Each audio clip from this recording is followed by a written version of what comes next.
ఓం నమో ఓం నమో భగవతే వాసుదేవాయ ఓం నమో భగవతే వాసుదేవాయ ఓం నమో భగవతే వాసుదేవాయ.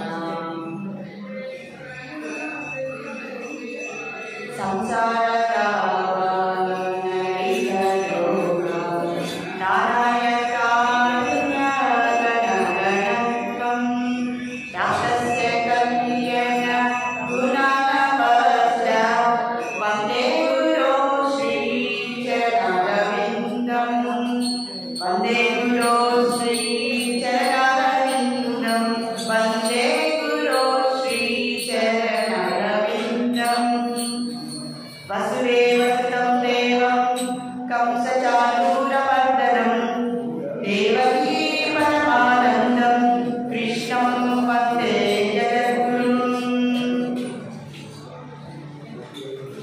వ్యాసాయ విష్ణురూపాయ వ్యాసరూపాయ విష్ణవే నమో వై బ్రహ్మనిదయే వాసిష్ఠాయ నమో నమః. సో మనకి ఈ భగవద్గీత కానీ భాగవతం కానీ రామాయణం ఇవన్నీ కూడా మనకు వ్యాస భగవానుడు వేదాలన్నింటినీ కూడా రచించిన వారు. వేదములు అంటేనే జ్ఞానము. సో ఈ జ్ఞానాన్ని అంతా కూడా మనకు స్వయంగా విష్ణువే వేద వ్యాస భగవానుడుగా మనకి అన్ని గ్రంథాలను పురాణాలను రచించారు.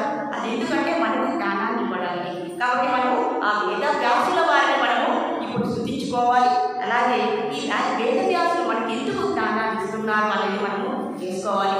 ఇప్పుడు మనం శ్రద్ధగా ఇప్పుడు జరిగేటటువంటి ఆ శివకేశ అవేద తత్వం పైన ఉండేటటువంటి ఆ ప్రసంగం ఏదైతే ఉందో ఇదంతా కూడా వేద వాంగ్మయం నుంచి, పురాణాల నుంచి, ఇతిహాసాల నుంచి, ఉపనిషత్తుల నుంచి తీసుకున్నటువంటి సజ్ఞానం. కాబట్టి మనం ముఖ్యంగా వేదవ్యాసుల వారిని మనం గ్రహించుకోవాలి, ఆయన స్థితించుకోవాలి. అలాగే మనం వింటున్నామనేటువంటి భావనను వదిలేసి ఇక్కడ ఉన్న మన వయస్సు, మన ఆడ మగ ఇవన్నీ ఏమి ఆలోచించకుండా మనం మొత్తము కూడా మన మనసుని ఈ భగవద్ జ్ఞానంలో, భగవత్ చింతనలో మనం పెట్టామంటే ఆ ఒక్క గంట కాలం శ్రవణేన కేవలం విన్నంత మాత్రానే మనము ఈ కలియుగంలో, ముఖ్యంగా ఈ కలియుగంలో మనకున్నటువంటి పరిస్థితులలో, ఈ అత్యవసర పరిస్థితుల్లో మనం ఈ భగవద్ జ్ఞానాన్ని మనం కొంచెం సేపు విన్నా కూడా మనం ఎంతో గొప్ప ఫలితాన్ని, ప్రయోజనాన్ని మనము పొందుతామని ఇక్కడ చెప్తున్నారు. కాబట్టి వినేది చెప్పబోయేది అంతా ఆయనే. కాబట్టి మనం శ్రద్ధగా, భక్తి శ్రద్ధలతో, విశ్వాసంతో ఆ భగవంతుడు చెప్పేటటువంటి ఆ అమృత వాక్కులను మనం శ్రద్ధగా వినాలని మనం వాళ్ళందరినీ అభ్యర్థిస్తున్నాం. అందరూ కూడా వినాలి. భగవంతుడు చెప్తూ ఉంటారు, మనం వింటున్నాం, మనం చెప్తున్నాం అనే భావన ఎప్పుడూ కూడా మన మనసులో నుంచి వదిలేయాలి. అలాగే చూడండి, మనం ఎప్పుడైతే భగవంతుని చూస్తూనే మనకి ఏమనిపిస్తుంది భగవంతుని చూస్తూనే చాలా ప్రశాంతంగా, ఆనందంగా అనిపిస్తుంది. అవునా కదండి? ఎందుకు అనిపిస్తుంది? మన బయట ఎవరైనా సరే మనకు ఇష్టం లేని వారు కనపడ్డారనుకోండి, మనకేమనిపిస్తుంది? ఏమనిపిస్తుందండి? మనకి ఇష్టం లేని వారిని చూసామనుకోండి, ఏమనిపిస్తుంది మనకి? సరే, మన మనసు బాగలేదనుకోండి, అప్పుడు మనము వేరే వాళ్ళని చూస్తేనే మనకి ఏ భావన వస్తుంది? బాధగానే ఉంటాం కదండి. మరి భగవంతుని చూస్తూనే మనకి ఎందుకు ఆనందంగా, శాంతిగా, ప్రశాంతంగా ఉంటుంది? చెప్పాలి, మీకు తెలిసింది మీరు చెప్పాలి. అవునే కదా? భగవంతుని యొక్క ఆ దివ్యమంగళ రూపానికి మనమందరూ గుడికి వచ్చాము. ఒక్కసారిగా భగవంతుని చూస్తూనే మన మనిషి ఎంత ప్రశాంతంగా ఉంటుందండి. ఎందుకు? ఆయనలో ప్రశాంతత, ఆనందం ఉంది కాబట్టి. ఆయన ఆనంద స్వరూపుడు కాబట్టి, జ్ఞాన స్వరూపుడు కాబట్టి మనం పలికెడిది భాగవతం అట. ఇక్కడ మనకు ఉంది కదండి, పోతన భాగవతంలో చెప్పారు, పలికించేది వాడు రామభద్రుడట, నే పలికిన వ్యవహారమవునట, పలికెద వేరెట్టుగా పలిపగలిగేదా అని చెప్తూ ఉన్నారనమాట. కాబట్టి ఈ పోతన మహానుభావుడు చెప్పినటువంటి ఈ వేద వ్యాసాన్ని మనకు, ఈ భాగవత రచనల అంతర్భావాన్ని మనం అర్థం చేయడానికి ప్రయత్నిద్దాం. అందుకే మనకు అర్థం కావాలన్నా కూడా మన ఆచార్యులని, గురువులని మనం ప్రార్థిస్తే ఆ శక్తిని, ఆ సామర్థ్యాన్ని మనకు అందిస్తారు అని మనం గురు ఆచార్య పరంపరని మనము స్తుతిస్తున్నాము, మనము చెప్పుకో. ఇప్పుడు మనము ఈ పుట్టపర్తి అనేది ఒక పెద్ద ఆధ్యాత్మిక ధామంగా పేర్కొంది ప్రపంచంలోనే. అవునా కదా?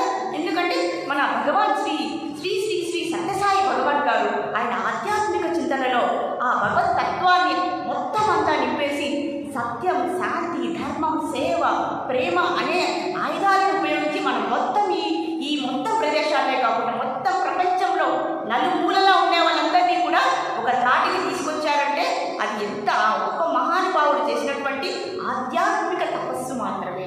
అవునా కదండి? ఆయన మనకి ఎన్నో సూచనలు చేశారు. ఆయన ఆనంద స్వరూపుడు. మరి మనం ఆనందంగా ఉన్నామండి? ఉన్నామా? కొంచెం ఆనందంగా ఉన్నాము, కానీ సంపూర్ణంగా ఆనందంగా లేవు. మరి సాయిబాబా వారు ఎందుకు ఆనందంగా ఉన్నారంటే ఆయన ఆనంద స్వరూపుడు కాబట్టి, జ్ఞాన స్వరూపుడు కాబట్టి. దీన్ని బట్టి మనకు అర్థమయ్యేది ఆ జ్ఞానాన్ని మనం తీసుకున్నాం అనుకోండి, మనము కూడా ఆనందంగా ఉంటాము అని చెప్తున్నాం. భగవంతుడు ఆనంద స్వరూపుడు, భగవంతుడు జ్ఞాన స్వరూపుడు. ఇక్కడ మనం ముఖ్యంగా ఈరోజు చెప్పుకోవాల్సినటువంటి అంశం ఏంటి? ఇప్పుడు చూడండి, దానికి ముందుగా ఇంకొక అంశం చెప్పుకున్నాం మనం. ఇప్పుడు మనం కాశీకి వెళ్తాము, ఎంతో కష్టాలు పడి వెళ్తాము. అక్కడ కాశీ విశ్వేశ్వరుడి యొక్క దర్శనం మనం చేసుకోవాలంటే ఎంత కష్టం కదండి, ఎంత ప్రయాస. కానీ మనకి దర్శన భాగ్యం ఎంతసేపు కలుగుతుంది? అబ్బబ్బా అంటే ఎంతసేపు పడుతుంది? సరే, మరి ఇంకొక ప్రశ్న వేస్తాను. మరి తిరుమలకి వెళ్తాం మనము, ఆ వెంకట నాయకుడిని మనం దర్శనం చేసుకోవాలంటే ఎంత ప్రయాస, ఎంత సమయం పడుతుంది? ఎంత సమయం మనము ఆ భగవంతుడి యొక్క దివ్యమంగళ రూపాన్ని చూస్తాము? ఎంతసేపు పడుతుందండి? సరే, ఎంతసేపు పట్టినా కూడా ఎంతసేపు భగవంతుని మనం దర్శనం చేసుకుంటాము? అబ్బబ్బా అంటే ఒక్క నిమిషం కూడా లేదు. అవునా కదండి? అవునా కదా? కానీ భగవంతుడు వైకుంఠం నుంచి అవతా సదా వస్తాం. ఆ భగవంతుడు వైకుంఠం నుంచి ఈ భూమి మీదకి ఎందుకు వచ్చారు? ఈ 7 కొండలు ఎక్కి మనందరినీ కూడా అనుగ్రహిద్దాము అంటే మనకు ఆనందాన్ని ఇవ్వడానికి ఆయన వచ్చారు. ఆనందం రావాలంటే మనకు ఆ జ్ఞానం కావాలి, ఆ తత్వజ్ఞానాన్ని ఇవ్వడానికే భగవంతుడు వచ్చారు. అంతేకాని ఆపద ముక్కులవాడు అడిగిన వరాలన్నీ ఇచ్చేస్తాడు అని దాని అర్థం కాదు. అవునా కదా? భగవంతుడు ఏం చేస్తాడు? ఇప్పుడు చిన్నపిల్లలు మన మాట వినరు. ఒక చాక్లెట్ ఇచ్చామనుకోండి, వాళ్ళు మన మాట వింటూ వస్తారు. అలాగే మనకు చిన్న చిన్న వరాలు ఇస్తూ ఆయన జ్ఞానాన్ని ఇవ్వడానికి ఆ 7 కొండలు ఎక్కి కూర్చున్నారు. మరి మనమందరూ దర్శనం చేసుకోలేకపోతున్నాం కదండి. కాబట్టి మనమందరూ ఇలా కష్టపడుతున్నామని 7 కొండలు ఎక్కిన స్వామి, ఆ 7 కొండల స్వామి అదే 7 కొండలు దిగి మనందరికీ కూడా దర్శన భాగ్యాన్ని కల్పించాలని ఎలా 30 సెకండ్లు కాదండి, నిరంతరాయం మనం సుప్రభాత సేవ నుంచి మనం చేస్తాం కదండి. సుప్రభాతం కౌసల్య సుప్రజారామ పూర్వ సంధ్యా ప్రవర్తతే ఉద్దిష్ట నరసార్థూల కర్తవ్యం దైవమాత్మికం అని స్వామివారి నిద్ర లేపుతారు కదా. తిరుమలకి వెళ్ళి నిద్ర లేపుతామండి మనము, రోజు పారేస్తారు. అవునా కదండి? రోజు పారేస్తారా లేదా? మరి రాత్రి శైల సేవ చేపిద్దామా? అలర చంచలమైన ఆత్మనందుండని అలవాటు చేసని అని చేస్తామా మనం శైల సేవ? చేయలేదు. ఎంత కష్టం అండి. అందుకే 7 కొండల వాడు ఎక్కిన 7 కొండలని దిగి మన పుట్టపర్తిలో ఉండే వాళ్ళందరి కోసం, ముఖ్యంగా బయట ఉండే వాళ్ళందరి కోసం ఇక్కడ దిగి వచ్చి ఆయన మనందరికీ కూడా దర్శన భాగ్యం ఒకటే కాదండి, 30 సెకండ్లు చూస్తేనే పాపాలు వెళ్ళిపోతే మనకి ఇక్కడ చూడండి ఎంత బాగా శివకేశవులు ఇద్దరు ప్రత్యక్షమయ్యారు. ఇక్కడ మీరు ఎన్ని సేవలైనా చేసుకోవచ్చు, ఎన్ని దర్శనాలైనా చేసుకోవచ్చు, ఇంకెన్ని మన పాపాలు వెళ్ళిపోతాయండి. అవునా కదా? ఇంత అద్భుతమైనటువంటి గొప్ప అవకాశాన్ని ఎవరిచ్చారండి మనకు? ఎవరిచ్చారు?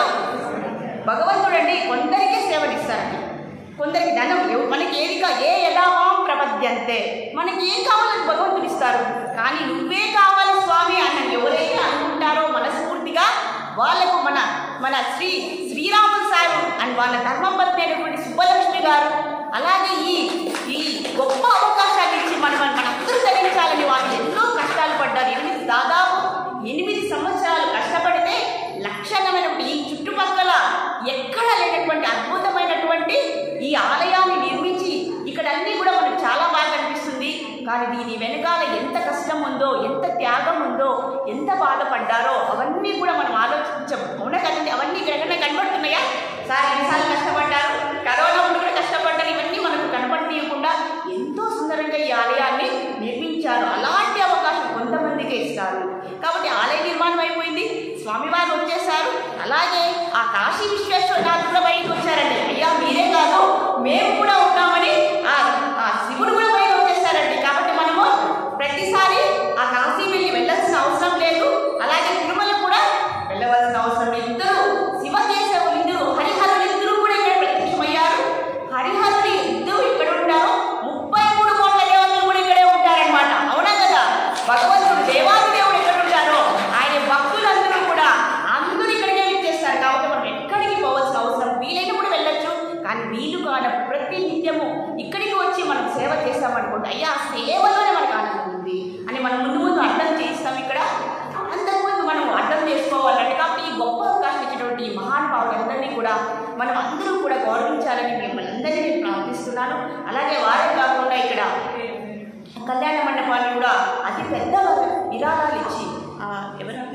సత్యవతమ్మ అండ్ అనురాధమ్మ గారు, వీళ్ళందరూ కూడా చూడండి, మనం 10 రూపాయలు ఇవ్వాలంటేనే ఆలోచిస్తాం. అలాంటిది గొప్పదనం, దాదాపు 1,20,00,000 అంత విరాళాన్ని ఇచ్చి స్వామివారికి నిత్య సేవ చేయాలని వాళ్ళు సంకల్పించారు. ఆ కుటుంబ సభ్యులందరూ కూడా, వాళ్ళందరినీ కూడా భగవంతుడు తప్పకుండా వాళ్ళందరి కుటుంబాన్ని కృప చూపాలని మనందరూ ప్రార్థించాలి. కరతాళ ధ్వనులతో వాళ్ళందరినీ కూడా మనం అభినందించడం మన గొప్ప సంస్కారం. అదే సేవ.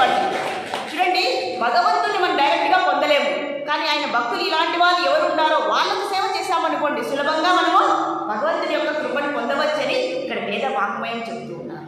మరి ఇప్పుడు మనం ఈ విషయానికి వచ్చేద్దాము. ఈ ఆలయ నిర్మాణంలో కూడా సామాన్యమైన విషయాలు ఏమీ జరగలేదు, అవునా కదా. ముందుగా మన శ్రీ సత్యసాయి బాబా భగవాన్ గారు ఇక్కడ శివాలయం అనేది భవిష్యత్తులో నిర్మించబడుతుందని ఆ మహానుభావుడు చెప్పారు. అలాగే ఆయన కూడా ఇక్కడ సంచరించారు. దానికి ప్రతీతిగా ఇక్కడ శివాలయాన్ని నిర్మించాలని సంకల్పించారు. కానీ ఇక్కడ అద్భుతం చూడండి, దైవ రహస్యం కాకపోతే 10 అడుగుల్లో ఎప్పుడైతే పునాదిని నిర్మించాలంటే మనం గుడి కట్టే ముందు, గోడలు కట్టే ముందు 10 అడుగులు తవ్వితే అందులో ఒక సజీవమైనటువంటి ఒక తాబేలు, ఒక కూర్మం అనేది బయట వచ్చింది. ఇది ఎక్కడైనా జరిగే విషయం అండి?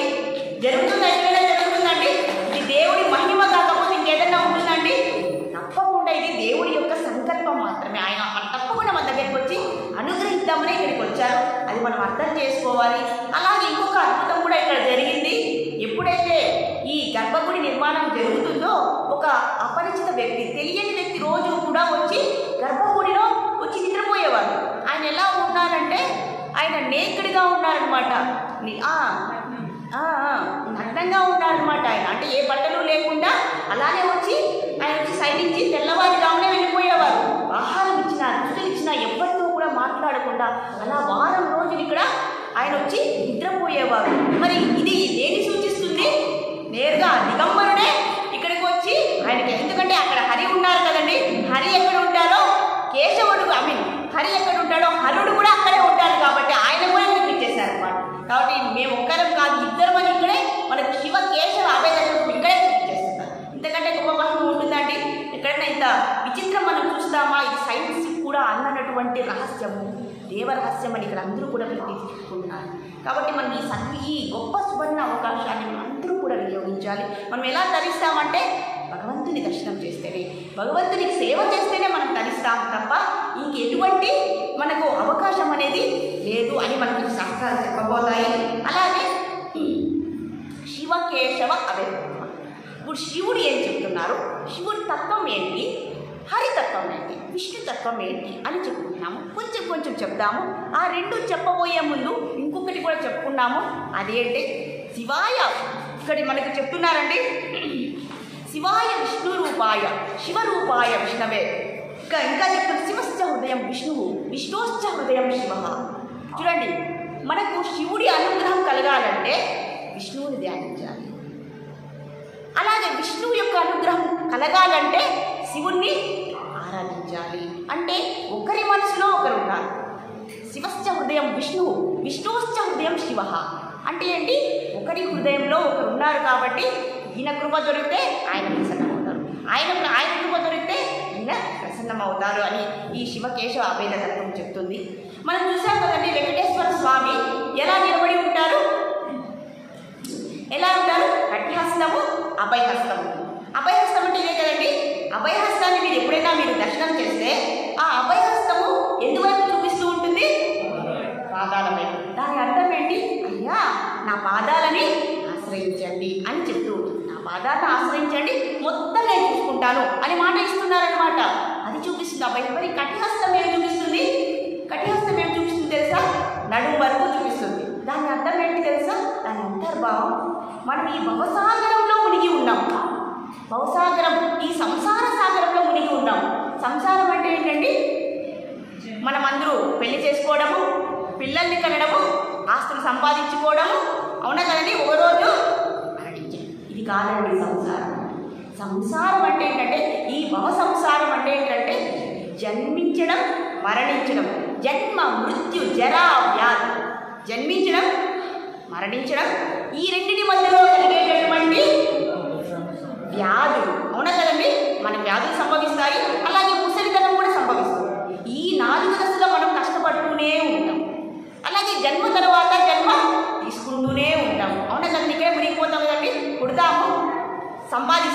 పెళ్లి చేసుకుంటాము, పిల్లల్ని కంటాము, వాళ్ళని వృద్ధి చేస్తాము, ఒకరోజు మరణిస్తాము. తింటాము, సంపాదించుకుంటాము, పడుకుంటాము, పిల్లల్ని కంటాము, రక్షణ చేసుకుంటాము. మరి జంతువులు ఏం చేస్తున్నాయి? జంతువుల పని ఏంటి? జంతువులు కూడా ఆహారం సంపాదన చేస్తాయి, పిల్లల్ని కంటాయి, నిద్రపోతాయి, రక్షణ చేసుకుంటాయి. మరి వాటికి మనకి ఏంటి తేడా? ఏంటి తేడా? అవునా కదండి? అవునా కదా? మరి ఇలా జన్మ తర్వాత అవునా కదండి? మనం అన్నీ ఇలా తిరుగుతూనే ఉంటాం. 24 లక్షల యువరాశుల్లో మనము తిరుగుతూ ఉంటాం. అవునా కదండి? ఇది అవునా అంటారా కాదంటారా? అవునా కదండి? అవునా. కాబట్టి కానీ ఇక్కడ ఏం చెప్తున్నారంటే వెంకటేశ్వర స్వామి, మీరు నన్ను ఆశ్రయిస్తే మీ ఈ భవసాగరంలో మీరు నడుము వరకు మీకు నీరు వస్తాయి. ఆ తర్వాత మీరు నడుచుకుంటూ ఈ సాగరం నుంచి, ఈ సముద్రం నుంచి మీరు నడుచుకుంటూ నా దగ్గరికి వచ్చేయచ్చు అని ఈ కంఠస్థం చూపిస్తుంది. బట్ మనం ఏం చేయాలి? భగవంతుని పాదాలని ఆశ్రయిస్తే ఈ భవసాగరం నుంచి, ఈ జన్మ మృత్యు పరంపర నుంచి మనం తప్పించుకోవచ్చు. ఇంకొక మార్గం ఏదన్నా ఉందా అంటే లేదు అని చెప్తున్నాం. అవునా కదండి? మరి శివుడు ఏం చెప్తున్నారు ఇక్కడ మనం చూద్దాము. శివుడు ఒకసారి దేవతలు కూడా సందేహం వచ్చిందంట, శివుడు గొప్పవాడా లేదా కేశవుడు గొప్పవాడా? హరి గొప్పవాడా హర గొప్పవాడా అని డౌట్ వచ్చింది. మీరు రామేశ్వరం అనే పదం విన్నారు కదండి. రామేశ్వరాన్ని మనం విడదీసి దాని అర్థం తీసుకుంటే రామశ్చ ఈశ్వర అన్నారు. రామశ్చ ఈశ్వర అంటే అర్థం ఏంటంటే రామునికి ఈశ్వరుడు, అంటే రామునికి ప్రభువు అన్నారు. ఎవరిని? శివుడు. అప్పటికి శివుడే గొప్పవాడు కదండి ఈ అర్థం ప్రకారం. మరి శివుడి విల్లుని నిలిచిన వాడెవరు? శివుని విల్లుని ఎవరు నిలిచారు? మరి రాముడే గొప్పవాడు కదండి. శివుడి కంటే ఎక్కువ తక్కువ కోసం ఇక్కడ ఆలోచిస్తున్నాం మనం, అంతే కదండి. ఇది బాగుందా అది బాగుందా, ఇది ఎక్కువ అది ఎక్కువ, నాకు ఎక్కువ ఉందా పక్కన వాడికి ఎక్కువ ఉందా అని మనం ఆలోచిస్తాం కదండి. కాబట్టి వాళ్ళ తత్వాన్ని అర్థం చేసుకోవాలంటే ఇవి కూడా మనం అర్థం చేసుకోవాలి అని దేవతలు కూడా మనలాగే ఒక కన్ఫ్యూషన్ వచ్చిందండి. సరే, ఈ సందేహాన్ని నివృత్తి చేసుకుందామని చెప్పి ఒకేసారి వైకుంఠానికి వెళ్ళిపోయారు. అయ్యా, ఓ విష్ణువు, మాకు ఈ సందేహాన్ని రామశ్చ ఈశ్వర అంటే ఏంటో మాకు అర్థాన్ని మీరు చెప్పరా అన్నారు. ఇక్కడ విష్ణువు ఎలాంటి వాడండి? చాలా వినయమండి. నేను గొప్పవాడిని అనేటువంటి తత్వం ఆయనకి ఎంతో వినయం. మన దగ్గర సంపద ఉందనుకోండి, నేను చాలా సంపన్నుడిని, నా దగ్గర చాలా డబ్బు ఉంది, నేను పెద్ద అధికారిని, అవునా కదా, నేను చాలా అందంగా ఉన్నాను, ఇలాంటి భావం వస్తుంది కదండి. మరి దేవుడికి అలాంటి భావాలు లేదు. అఖిలాండ కోటి బ్రహ్మాండ నాయకుడికి అలాంటి మొత్తం సంపద అంతా కూడా ఆయనదే అయినా కూడా ఆయనకి ఎటువంటి గర్వం లేదు, నాది అనేది ఆయన దగ్గర లేదు. ఆయన ఏమన్నారు? రామశ్చ ఈశ్వర అని చెప్పారు. అంటే రామునికి ఈశ్వరుడు, ఆయనే ప్రభు అని చెప్పి పంపించారు. మరి దేవతలు అనుకున్నారు ఈయన ఏదో వినయంగా చెప్పేస్తున్నారు, సరే మనం కైలాసానికి పోదాం. కైలాసానికి వెళ్ళి శివుడిని అడుగుదాం ఎవరు గొప్పవాడు. మరి శివుడి దగ్గరికి పోతే శివుడు ఏమన్నారు తెలుసా అండి? రాముడై ఈశ్వరుడు అని చెప్పారు. అంటే మొదట రాముడయ్యాడు, మళ్ళీ ఈశ్వరుడయ్యాడు అని చెప్పారు. ఇంకా సందేహాలుగా ఉందండి. మనకు అన్ని సందేహాలే కదా, కన్ఫ్యూషన్సే కదండి. మనకు ఒక క్లారిటీ మనకు లేదు కాబట్టి ఇలా కాదు అని చెప్పి బ్రహ్మ దగ్గరికి వెళ్ళారు, అంటే సత్యలోకానికి వెళ్ళారు. ఓ బ్రహ్మగారు, మాకు వచ్చిన ఈ తంటని మీరే తీర్చాలి అని చెప్పారు. బ్రహ్మ చెప్పారు, సింపుల్, దీనికోసం ఇంత దూరం వచ్చారా మీరు సత్యలోకానికి? ఏమీ లేదయ్యా, రాముడు ఒకడు కాదు, ఈశ్వరుడు ఒకడు కాదు, రాముడే ఈశ్వరుడు, ఈశ్వరుడే రాముడు అని చెప్పారు. మరి ఈ శివుడి దగ్గర చాలా మ్యాజిక్స్ ఉన్నాయండి. శివుడు అంటే మనం చూడడానికి అందరికంటే డిఫరెంట్గా ఉంటారు కదండి. అందరూ ఆభరణాలు వేసుకుంటారు, అన్ని రకాల పూలు వేసుకొని చాలా అందంగా అలంకరించుకొని ఉంటారు, అలంకార ప్రియుడు. కానీ శివుడిని చూస్తే, ఆ శివతత్వాన్ని చూస్తే మనకు అర్థమవుతుందండి, ఆయన ఏమీ వేసుకోరు. ఏం వేసుకుంటారు? ఆయన నాగభూషణ అంటారు, అంటే పాముని హారాలుగా వేసుకుంటారు. అందుకే ఆయన నాగభూషణ అంటారు. ఎవరైనా సరే పాములు మెల్ల వేసుకుంటారండి, వేసుకుంటామా మనం? అలా ఎలాంటి పాములు తెలుసా? వాసుకి అనేటువంటి విషకరమైనటువంటి పాములని మెల్ల వేసుకుంటాడనమాట ఆయన. ఎంత దయ చూడండి, ఎంత జీవదయ ఉంది చూడండి ఆయనకి. మరి ఎటువంటి గూడని చూసుకుంటాడు. కాబట్టి ఆయన అందరికంటే ఆయన పరోపకారార్థం ఇదం శరీరం, అంటే ఆయన పరోపకారానికి ఆయన ఉన్నారు తప్ప ఆయనకి ఎటువంటిది అవసరం లేదు. అతను జ్ఞానస్వరూపుడు. మరి ఆయనకు 3 నేత్రాలు ఉన్నాయి, అవునా కదండి. త్రినేత్రుడు అంటారు కదండి. మరి 3 నేత్రాలు అంటే ఏంటివి? సూర్యుడు, చంద్రుడు, అగ్ని. ఆ 3వ కన్ను ఉంది కదా, అది అగ్ని. ఎప్పుడైతే భస్మాసురుడు వచ్చి ఆయన్ని భంగం చేయాలి అని చూస్తే ఏం చేశాడు శివుడు? 3వ కన్ను తెచ్చారు కదండి. అప్పుడు ఆయన భస్మం అయిపోయాడు కదా. మరి 3వ కన్ను ఏది సూచిస్తుందంటే అగ్నిని సూచిస్తుంది. అంటే అజ్ఞానాన్ని కాల్చేసేటటువంటి తత్వంగా ఆయన్ని చూసుకోవచ్చు. కాబట్టి ఆయనకు కామ, క్రోధ, మోహ, లోభ, మదమాశ్చర్యాలు, అహంకారాలు, అసూయలు, వేషలు ఏమున్నా కూడా 3వ కన్ను తెచ్చేశాడు అనమాట. అవునా కదండి? అందుకే ఆయన్ని త్రిపురహరి అంటారు. త్రిపురాసురుడు అనేటువంటి 3 రాక్షసుల్ని ఆయన సంహరించారు కాబట్టి ఆయన్ని త్రిపురారి అని అంటారు అనమాట. ఆ త్రిపురారి అంటే చూడండి, ఈ 3 రాక్షసులు చాలా విచిత్రమైన వాళ్ళు. వాళ్ళు 3 పురాలు కట్టుకున్నారు. ఎక్కడ కట్టుకున్నారు? ఆకాశంలో 3 పురాలను నిర్మించుకున్నారు. ఎలా నిర్మించుకున్నారు తెలుసా? ఎగిరే పురాలను నిర్మించుకున్నారు. ఆకాశంలో ఎగురుతారంటే ఎగిరేటటువంటి భవనాలు ఎవరి దగ్గర ఉంటాయా? కానీ వాళ్ళు నిర్మించారు ఆ రాక్షసులు. ఎలా? కానీ వాళ్ళు ఏం వరం అడిగారు తెలుసా? మేము 3 ఎప్పుడైతే ఒక రేఖలోకి వస్తామో అప్పుడు మాత్రమే మమ్మల్ని చంపగలరు. అంటే ఎవరు? ఆ 3 రాక్షసులు ఎవరు సంహరించలేరు. కానీ శివుడు బయటకు వస్తాడు, నేను ఆ పనిని చేయగలను. ఎందుకంటే ధర్మరక్షణార్థం రావాలి కదండి శివుడు. శివుడు మహాదేవుడు కాబట్టి ఆయన వచ్చి ఈ భూమినంతటినీ మొత్తం కూడా ఆయన ఏం చేశారు? రథంగా, సూర్యచంద్రాదులు చక్రాలుగా తీసుకున్నారు. అలాగే ఈ శేషశాయిని ఆయన ఏం చేశారు? బాణంగా మార్చుకున్నారు. హరి నుంచి శక్తినే బాణంగా తీసుకుని ఒక్క ఏటుతో ఎప్పుడైతే ఈ 3 పురాలు ఒక్క రేఖలోకి వచ్చాయో ఒక్కసారిగా ఒక్క బాణమే 3 అసురుల్ని కూడా చంపేసింది. ఎప్పుడైతే వాళ్ళని హరించారో ఆ బూడిదని ఆయన తీసుకున్నారు. ఇలా మరి సముద్రలీలలో చూసాం కదండి మనము. సముద్రలీలలో దేవతలు ఒక పక్క, రాక్షసులు ఒక పక్క అమృతం కోసం ప్రయత్నించారు. మొదట ఏమొచ్చింది? హాలాహలం అనేది ప్రజ్వలించింది. ఎప్పుడైతే హాలాహలం అనేది వచ్చేసిందో అందరూ భయపడిపోయారు, అందరూ పారిపోయారు. అక్కడటువంటి దేవతలందరూ పారిపోయి కైలాసానికి వెళ్ళిపోయారు అనమాట. అయ్యా ఓ దేవాదిదేవ, మహాదేవ, శంభో శంకర, పాహిమాం, మీరే ఈ హాలాహలం నుంచి మమ్మల్ని రక్షించాలి. ఇంకెవరు రక్షించలేరు. ఎవరున్నా హాలాహలాన్ని మిగడానికి బయటకు వస్తారండి? అందరు దేవతలు పారిపోయారు. ఇంకా మిగిలింది ఎవరు? శివుడు మాత్రమే. శివుడు ఎప్పుడైతే అందరూ కూడా ఈ ప్రమాదంలో ఉన్నారని తెలుసుకున్నారు, వెంటనే పార్వతీదేవికి చెప్పారనమాట. ఓ పార్వతీదేవి, దేవి, ఇలా మన పిల్లలందరూ కూడా, మన లోకాలన్నీ కూడా ఈ హాలాహలంతో చాలా ఇట్స్ ఓకే. సో ఈ హాలాహలం నుంచి మనం అందరినీ కాపాడాలి అంటే ఎప్పుడైనా సరే భర్త విషం తీసుకున్నాడంటే ఏ భార్య ఒప్పుకుంటుందండి? ఒప్పుకోలేదు. మరి పార్వతీదేవి లోకజనని, లోకమాత ఒప్పుకున్నారండి. ఎలా? ఆమె లోకమాత కదండి, మనమందరూ పిల్లలు కదండి ఆమెకు. ఆమె ఏమనుకున్నారు? మృంగెడివాడు విపుండు, మృంగెడిది గరలమట, మేలు ప్రజలకు, సర్వమంగళ మాంగళ్యం. ఆమె ఆ మంగళసూత్రాన్ని ఎంత నమ్మినదో, ఆమెకి ఆ విషం తాగితే నా భర్త ఏమవుతాడు అనేటువంటి బాధ లేదు. ఎందుకంటే ఆమె ఆ మంగళసూత్రాన్ని అంతగా నమ్మిందంటాడు. అందుకే మనము మంగళసూత్రాన్ని మనం దైవికంగా చూస్తాం. ఆ మంగళసూత్రమే పార్వతీదేవిని రక్షిస్తుంది. శివుడు అలాగే వచ్చారు. ఆ హలాహలాన్ని చూసి అందరూ పారిపోతుంటే ఆయన దాన్ని ఎదురుగా పోయి ఆ హలాహలాన్ని తీసుకొని ఉంటగా చేసి అలా నోట్లో పెట్టేసుకొని మింగడానికి ప్రయత్నించారు. ఒక ద్రాక్ష పండు.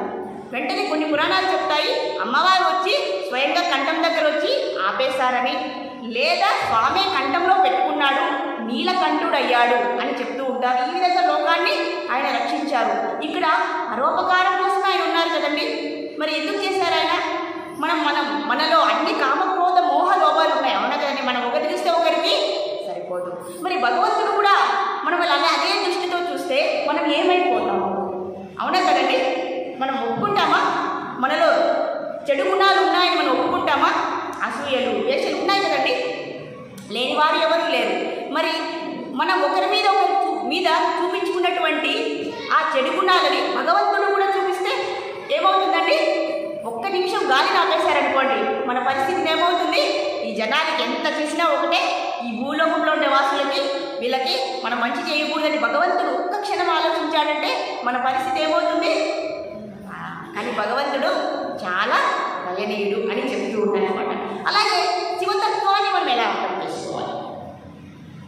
త్రైవేద్యం నృత్యం, 3 వేదాల నుంచి ఋగ్వేదం, యజుర్వేదం, సామవేదం, ఈ 3 వేదాల నుంచి శివపురాణం ఇలాంటి పురాణాల ద్వారా శివుణ్ణి అర్థం చేసుకోవచ్చు. త్రైవేద్యం హృదయం, హృదయం అన్నారు, హృదయంలో భగవంతుడు ఉంటారు అని ఎంతమంది చెప్పారు? ఇక్కడ చేతులెత్తాలి. భగవంతుడు హృదయంలో ఉంటారని ఎంతమంది చెప్పారు? చేతులెత్తారు. మీకు ఎస్ అయితే ఎస్, లేదంటే లేదు. ఉన్నారంటే చేతులు పైకి ఎత్తండి, లేదంటే చేయించండి. అవునండి, ఉన్నారు. Very good, very good. చాలా మందికి అనిపిస్తుంది. భగవంతుడు హృదయంలో ఉన్నాడు అంటే అర్థమేమి? ఇప్పుడు శివుడు పరోపకారార్థం ఇదం శరీరం, పరోపకారమే ఆయనకు. ఎవరైనా కష్టాల్లో ఉంటే ఆయన ఆదుకుంటూనే ఉంటారు. మరి మన హృదయంలో ఉన్నప్పుడు మనం ఎందుకు అలా ఉండకూడదు? మనం అలా ఉన్నామా? ఉంటున్నామా? ఇంటికి చెప్పాలి, ఏమవుతుంది? తప్పేమీ లేదు. అవునా కదండి? మనం అనుకుంటున్నాము భగవంతుడు మన హృదయంలో ఉన్నామని. నిజంగా ఉన్నాడని ఎంతమంది భావిస్తున్నారు?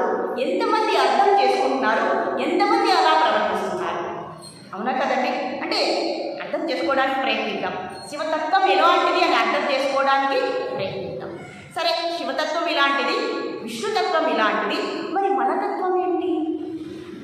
అవునా కదండి? మనం శివుడి గురించి అర్థం చేసుకో. శివుడు ఇలాంటి వాడు, ఆయనకు 3 కన్నులు ఉంటాయి, ఆ త్రిపురాసుల్ని చంపాడు, అలాగే త్రిశూలం ఉంటుంది, సత్వ రజస్తమో గుణాల్ని చంపేటటువంటి ఆయుధం ఉంటుంది, అలాగే రోజులో 4 సమయాలు ఉంటాయి కదండి, ఉదయం, మధ్యాహ్నం, సాయంత్రం, రాత్రి.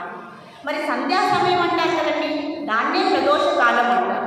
ఎవరైతే ప్రదోష కాలంలో శివుణ్ణి ఆరాధిస్తారో, శివుణ్ణి పూజ చేస్తారో వాళ్ళందరూ కూడా వాళ్ళంటే భగవంతుడికి ఎంతో ప్రీతి అంటారు ఆ ప్రదోష కాలంలో పూజ చేస్తే. అలాగే త్రిదళం, త్రిగుణాకారం, త్రినేత్రం, త్రివ్యాధం చ త్రిజన్మ పాప సంహారం ఏకబిల్వం శివాష్టకం అన్నారు. అంటే త్రిదళాలు అంటే బిల్వపత్రం అంటే ఆయనకి ఎంతో ఇష్టము.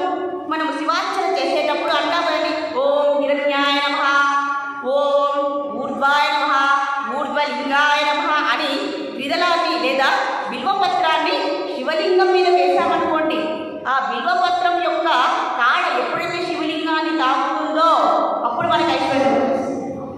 ఏమండి? ఐశ్వర్యం వచ్చేస్తుంది.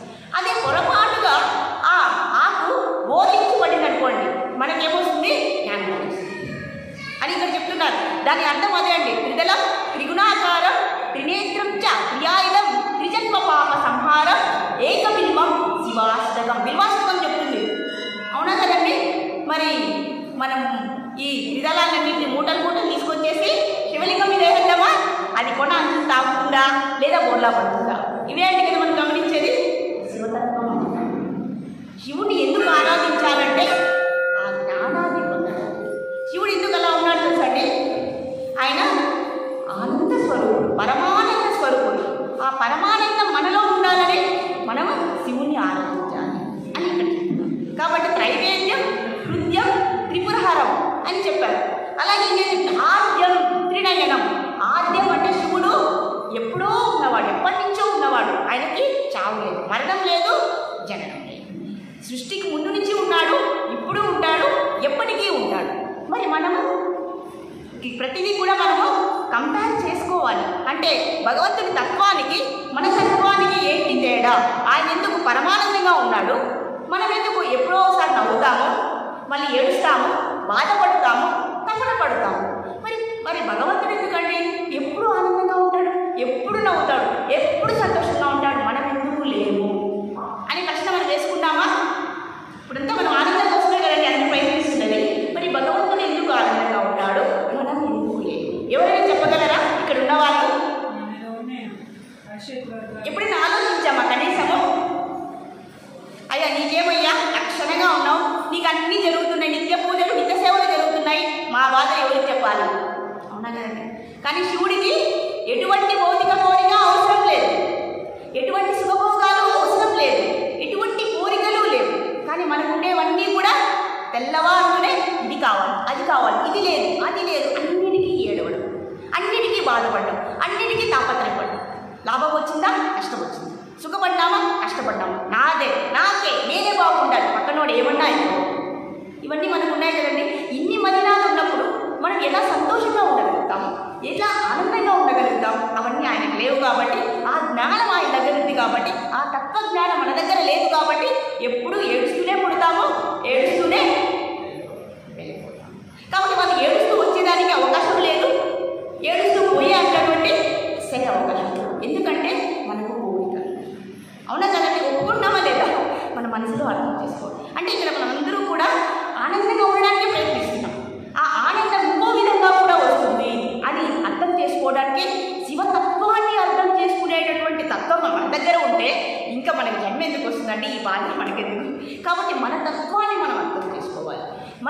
దాన్ని ఆత్మజ్ఞానం అంటారు, దాన్నే బ్రహ్మజ్ఞానం అంటారు. మనం ఎవరు?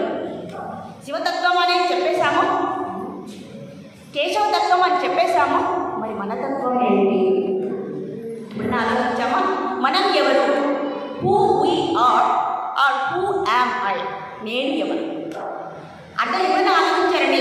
మీరు ఎవరు అంటే ఏం చెప్తారు? మీరు ఎవరు అంటే ఏం చెప్తారు? అందరూ చెప్పాలి. నేను అందరూ మాట్లాడుతున్నాగా. వెరీ గుడ్, చెప్పండి. మీకేమనిపిస్తుంది చెప్పండి. మీరెవరు అంటే ఏం చెప్తామండి? మీరెవరు అంటే ఏం చెప్తారు?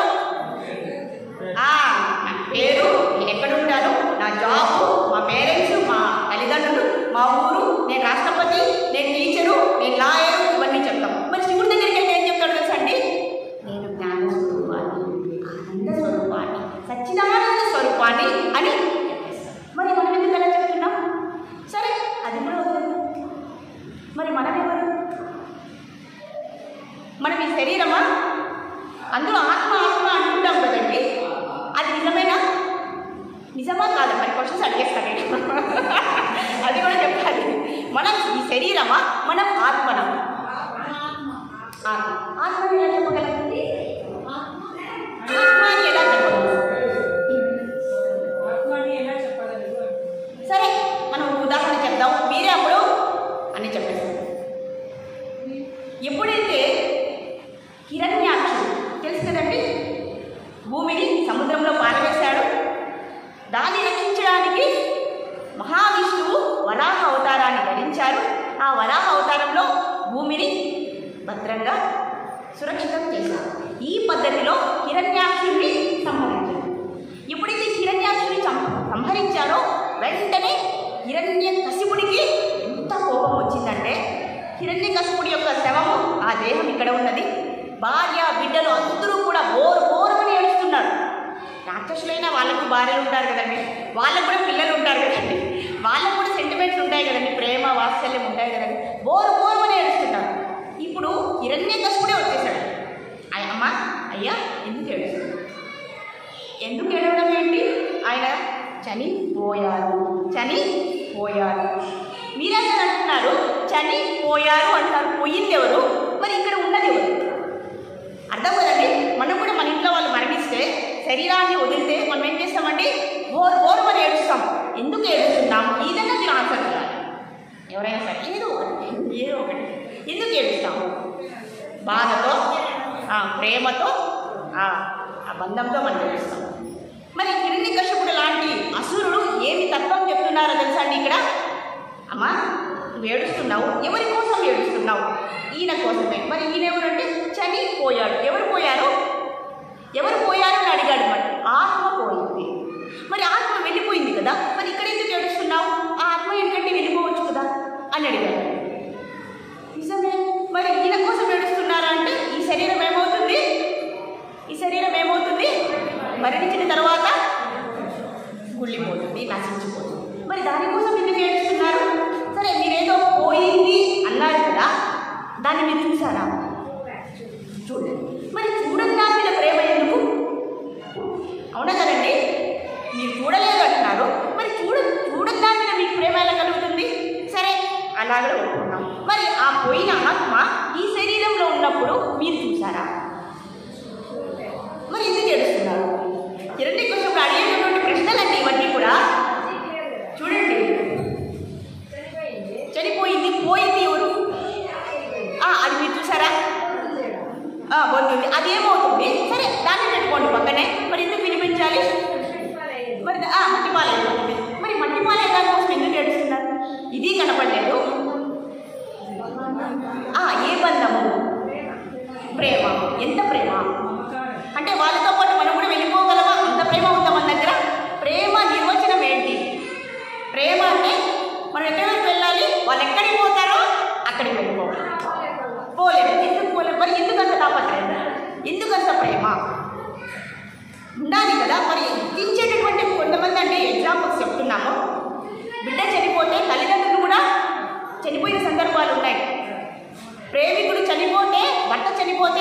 భార్య కూడా చనిపోయే సందర్భాలు ఉన్నాయి. ఎందుకంటే అంత తాపత్రయం పెట్టుకున్నాం కాబట్టి.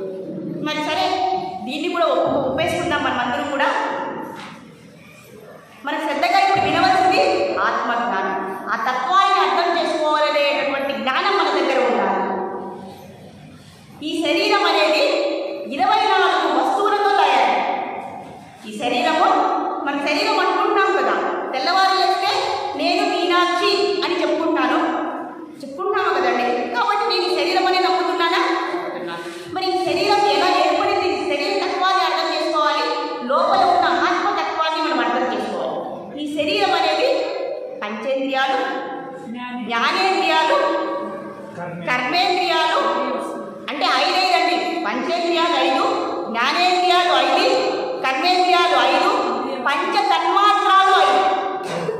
ఇలా 20, మొత్తం 20 బాహ్య పదార్థాలతో మన శరీరం ఏర్పడింది. అవునా కదండి?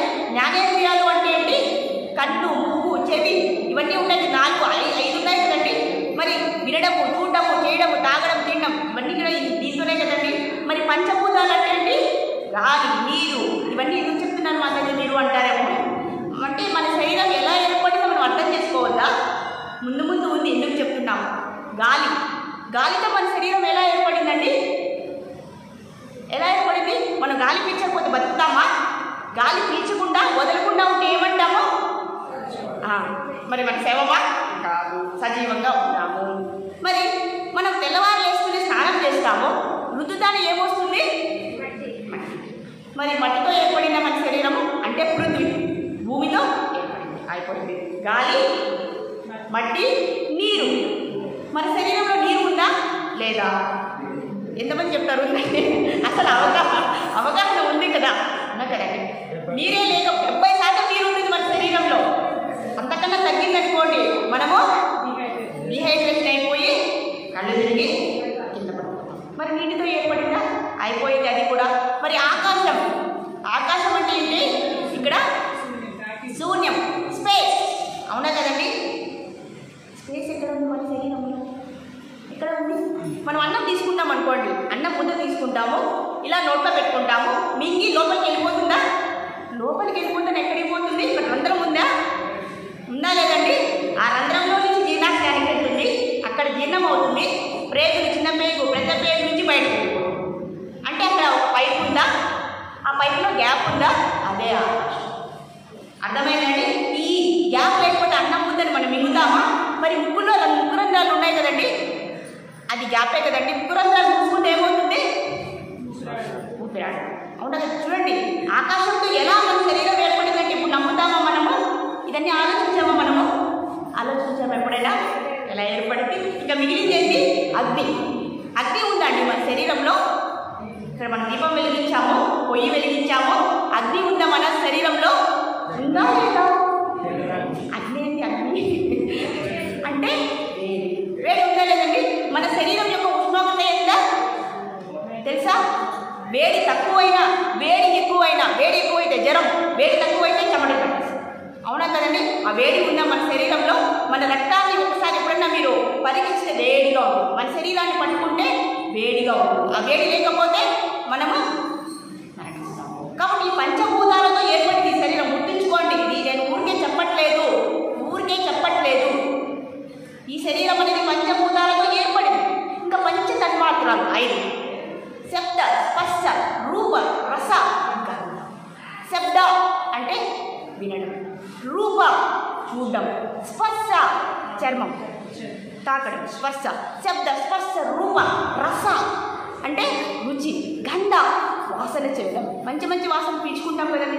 వీటితో మన శరీరము మనం అనుకుంటాం కళ్ళు అంటే ఇదే చూపు అనేది. కళ్ళలో లోపల ఉండేటువంటి అతి సూక్ష్మమైనటువంటి ఇంద్రియం అది మనకు కనిపించదు. అలాగే శబ్ద, స్పర్శ, రూప, రస, గంధతో లేదు. అలాగే 20 అయిపోయాయి. ఇంకా మిగిలినటువంటి 4 పదార్థాలు ఏంటి? మనసు, చిత్తము, బుద్ధి, అహంకారం. ఇలా 24 పదార్థాలతో ఈ శరీరం ఏర్పడింది. ఇప్పుడు నదిలో నుంచి నీళ్ళు ఎక్కడికి వెళ్తాయి? ఎలాగైనా ఎక్కడికి వెళ్తాయి? సముద్రం. మరి సముద్రంలో ఉన్న నీళ్ళు మళ్ళీ ఏమవుతాయి? ఆవిరయ్యి మేఘంలోకి వెళ్ళి మళ్ళీ వర్షం రూపంలో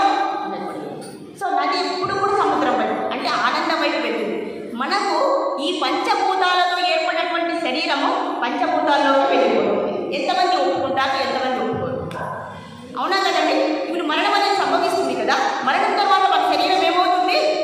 అన్ని పదార్థాలు, నీరు వెళ్ళిపోతుంది, గాలి వెళ్ళిపోతుంది, అన్ని క్లోజ్ అయిపోతాయి. అవునా కదండి? మన రక్తనాళాల్లో కూడా సరైనటువంటి స్పేస్ అనేది ఉంది రక్తం ప్రవహించడానికి.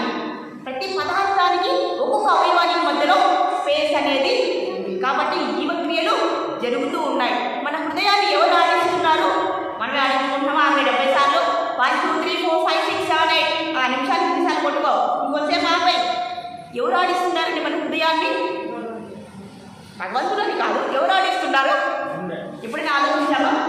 ఆ గుండె ఎలా ఆడిస్తుంది? అది అంటే ఆడించేస్తుంది. అదే దీన్ని ఎవరైనా ఆలోచించామా? మనం జీర్ణక్రియ, మనం తిన్న ఆహారాన్ని ఎవరు జీర్ణం చేస్తున్నారు? మనమే జీర్ణం చేస్తుంది. మిక్సీలో కొడతాం కదండి మనం అన్నాన్ని, లేదా ఏదో మనం మసాలాలు వేసుకుంటాం కదా, మనమే మసాలా వేసేసుకుంటామా? 1 2 3 తిప్పేస్తున్నామా మిక్సీని? వాటంతటికి అవే జీవక్రియలు జరిగేట్టుగా ఈ శరీరాన్ని నిర్మించాలి ఎవరు? మనం ఎవరో నిర్మించుకున్నామండి? ఎవరైనా చెప్పండి. ఏ శాస్త్రవేత్త దగ్గరికైనా వెళ్ళండి, ఎవ్వరూ తయారు చేయలేదు, ఎవ్వరూ ఈ శరీరాన్ని నిర్మించలేదు అని శాస్త్రయుక్తంగా కూడా నిరూపణ అయిపోయింది.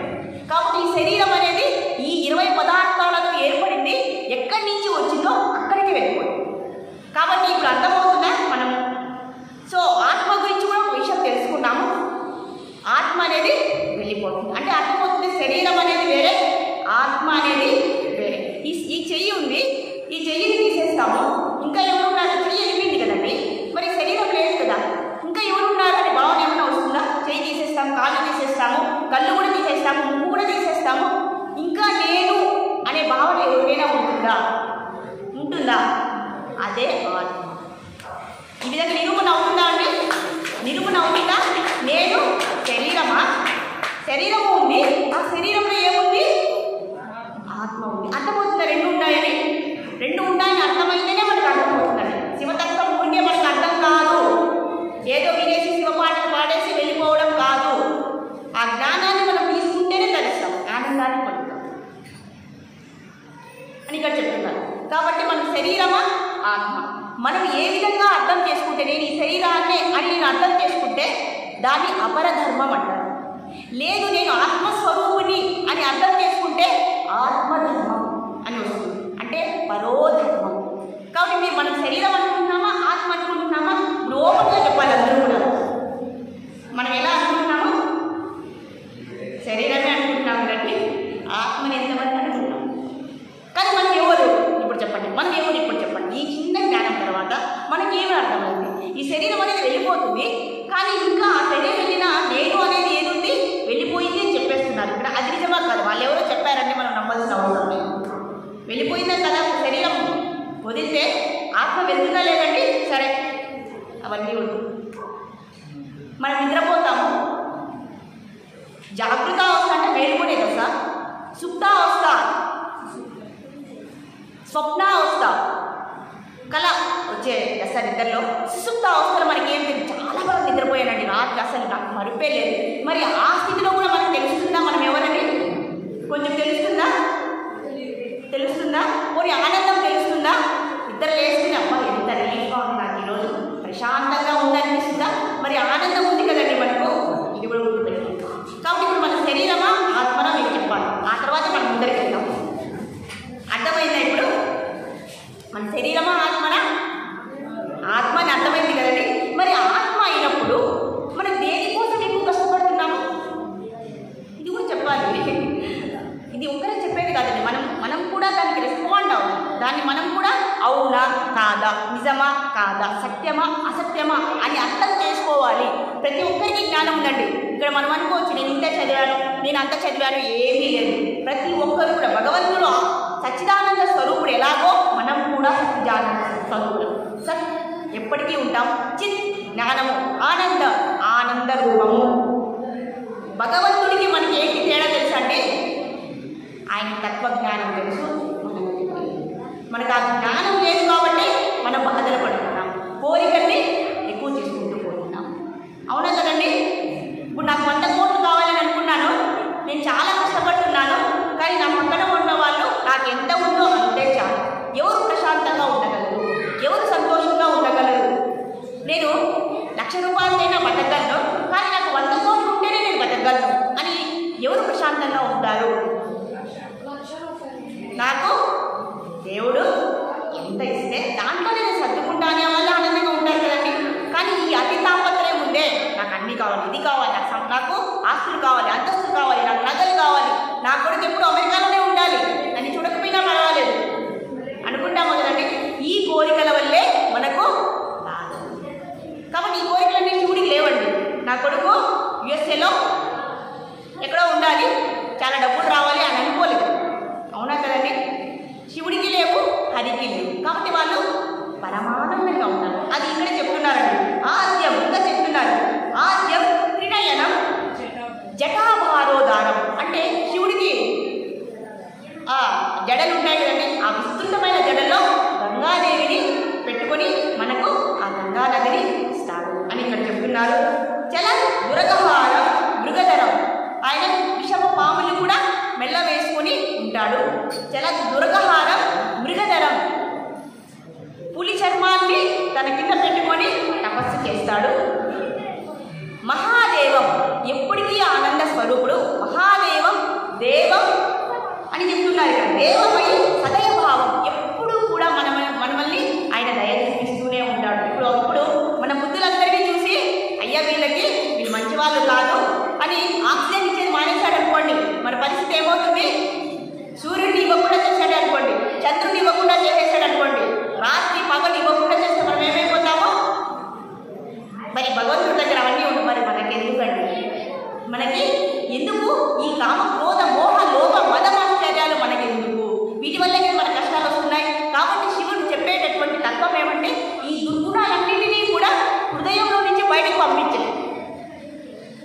ఈ చెడు గుణాలను, దురాలోచనలు, దుర్ప్రవృత్తులని, దుష్ట సంకల్పాలని ఈ జ్ఞానం ద్వారా బయటకు పంపించాలి అని ఇక్కడ శివతత్వం చెప్తున్నారు. అవునా కదండి? ఇంకా ఏం చెప్తున్నారు?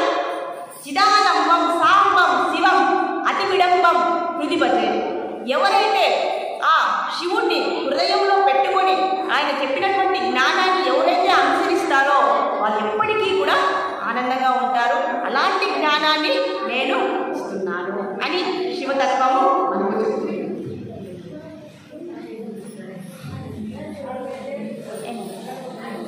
సో టైం అయిపోయింది. చాలు.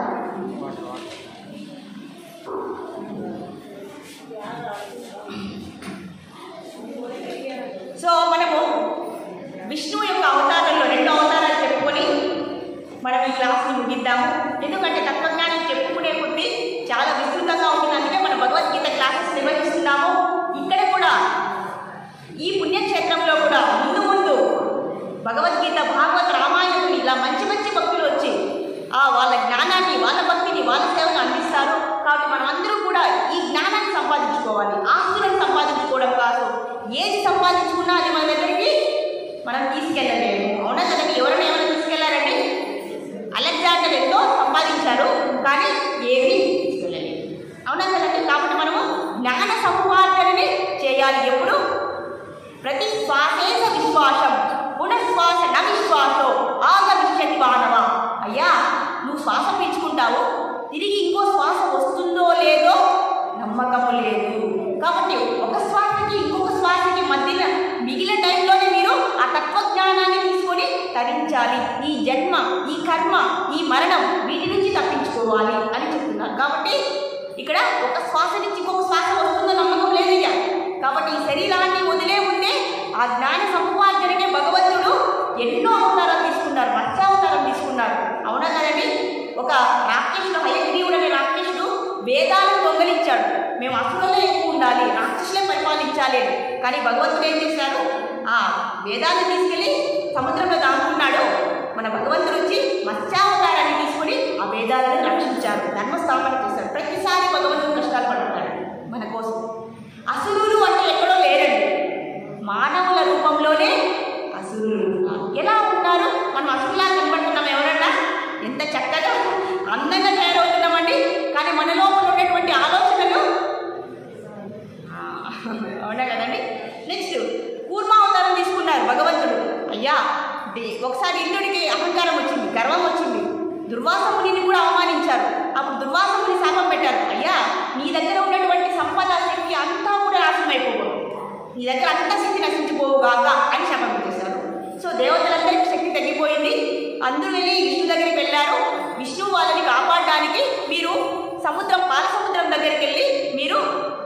చిలకండి, మీకు అమృతం బయటికి వస్తుంది, అప్పుడు మీరు అసురుల నుంచి మీరు తప్పించుకోవచ్చు అమృతం తాగి అని విష్ణువు చెప్పారు.